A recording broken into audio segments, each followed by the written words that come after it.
Maman, Qu'est-ce qui s'est passé, chérie? j'avais oublié mes clés, ils ont cru que j'étais un cambrioleur. Quand essayé de rentrer par la fenêtre? Oui, cette fois je suis d'abord allé chez les voisins comme tu me l'avais demandé, mais il y avait personne. C'est vous qui avez tiré sur notre fils? Non, madame, on n'était pas sur les lieux. Je cherchais mon téléphone pour t'appeler et j'ai reçu une balle. Je veux parler au responsable. Il est rentré au poste répondre à quelques questions. Restez calme d'abord. Restez calme! Vous Calme. êtes sérieux? Calmez-vous, on va parler de tout ça tranquillement. Sortez vos papiers. Vous allez les laisser passer du temps avec leur fils.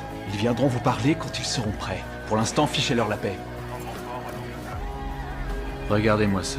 Ce type est censé nous protéger d'un gamin de 12 ans coincé dans un scan. Dire que c'est pour ça qu'on paie des impôts. Arrête, tu fais son job. Ils disent toujours ça. Et le flic a tiré sur ce gamin. Tu crois qu'il faisait son job? J'ai vu des soldats tellement pétris de stress qu'ils dégainaient avant même de savoir sur quoi ils tiraient. Et tu trouves ça normal? Non, bien sûr que non. On était en zone de guerre, là, ça s'est passé dans un quartier bourgeois. Ouais, c'est les quartiers les pires pour nous. J'ai grandi dans un de ces quartiers. Rien que le fait d'être là, ça éveillait les soupçons. Je me faisais contrôler sans arrêt parce que j'avais le profil. Un jour, je marchais, j'apportais des enceintes à un copain. Je me souviens avoir entendu les pneus de la voiture crisser. Les flics sont sortis, flingue à la main. Ils m'ont demandé de tout lâcher. Ils m'ont balancé dans la voiture et ils m'ont passé les menottes. Je n'étais qu'à un pâté de maison de chez moi. Ils lui ont volé son enfance aujourd'hui. Il sera plus jamais le même.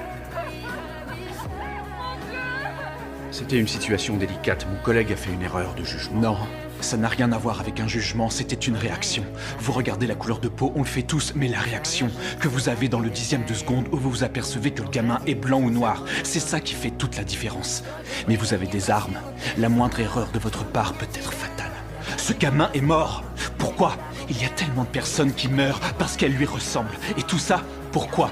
Docteur, on a besoin de la déposition d'un médecin. Vous voulez que je dise que ce gamin était chez lui quand votre collègue lui a collé une balle?